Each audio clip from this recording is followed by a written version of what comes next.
ഞാൻ ജ്യോതികുമാർ ചാമക്കാലോട് ഒറ്റ ചോദ്യം. സാർ ചാനൽ ചർച്ചയ്ക്ക് വന്നത് വിപ്ലവം പറയാൻ മറ്റു കാര്യങ്ങൾ പറയുന്നത്. സാർ ഒരിക്കലും കോൺഗ്രസിന്റെ ഗ്രൗണ്ടിൽ ഇറങ്ങി പ്രവർത്തിക്കുന്ന പ്രവർത്തനമായിട്ട് നമുക്ക് ഇതുവരെ തോന്നിയിട്ടില്ല. ഞാൻ ചോദിക്കുന്നത്, വരാൻ പോകുന്ന മോദി സർക്കാർ അധികാരത്തിൽ വരുമ്പോൾ വരാൻ പോകുന്ന മോദി സർക്കാർ അധികാരത്തിൽ വരുമ്പോൾ സാറിന്റെ ആരോഗ്യവും സൗന്ദര്യവും എല്ലാം വരാൻ പോകുന്ന മോദി സർക്കാരിന് വേണ്ടി പ്രയോജനപ്പെടുത്താൻ വേണ്ടിയാണോ ഒരിക്കലും ഈ ഗ്രൗണ്ടിൽ ഇറങ്ങി കോൺഗ്രസിന് വേണ്ടി പ്രവർത്തിക്കാതിരിക്കുന്നത്? ഇവിടെ BJP-യുടെ പ്രതിനിധി എന്നോട് ചോദിച്ചത് എൻ്റെ രാഷ്ട്രീയ പാരമ്പര്യത്തെക്കുറിച്ചാണ്. ഇവിടെ ചർച്ച ചെയ്യപ്പെടുന്നത് NK പ്രേമചന്ദ്രനും M മുകേഷും കൃഷ്ണകുമാറും മത്സരിക്കുന്നതിനെ സംബന്ധിച്ചാണ്.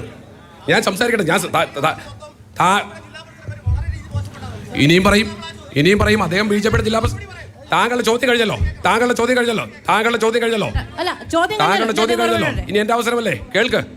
എൻ്റെ രാഷ്ട്രീയ പാരമ്പര്യത്തെക്കുറിച്ച്, ഞാൻ വളർന്നു വന്ന വഴിയെക്കുറിച്ച്, ഞാൻ BJP ഓഫീസിൽ പോയി സർട്ടിഫിക്കറ്റ് മേടിക്കേണ്ട ഗതികേട് എനിക്കില്ല. ഞാൻ എങ്ങനെയാണ് വളർന്നു വന്നതെന്ന് പറയേണ്ട വേദിയല്ല ഇത്. അത്തരം അഭ്യാസമൊക്കെ 8 മടക്കി പോക്കറ്റിൽ വെച്ചിരുന്നാൽ മതി.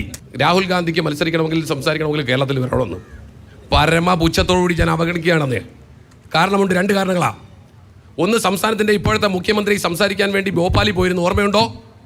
ഭോപ്പാലിൽ പോയിട്ട് കണ്ടം വഴിയാണ് ഓടിയത്. പിന്നീട് സംസാരിക്കാൻ പോയത് മംഗലാപുരത്താണ്. ആ മംഗലാപുരത്ത് അത് AK സെന്ററിൽ ചോദിച്ചാൽ പറഞ്ഞുതരും. മംഗലാപുരത്ത് കോൺഗ്രസ് ഭരിക്കുന്ന ഞാൻ സംസാരിക്കട്ടെ. കോൺഗ്രസ് ഭരിച്ചുകൊണ്ടിരുന്ന കർണാടകത്തിലെ മംഗലാപുരത്താണ് പിന്നെ അദ്ദേഹം പോയി സംസാരിക്കാൻ പോയത്. പിന്നെ രാഹുൽ ഗാന്ധിയെ കുറിച്ച് അദ്ദേഹം കന്യാകുമാരി മുതൽ കാശ്മീരം വരെ 4800 കിലോമീറ്ററാണ് കാൽനടയായി യാത്ര ചെയ്തത്. സ്വാതന്ത്ര്യ സമരത്തിന് ശേഷം അത്തരത്തിൽ അഭൂതപൂർവമായ ആൾക്കൂട്ടമുള്ള ഒരു പരിപാടി നടന്നിട്ടുണ്ടോ?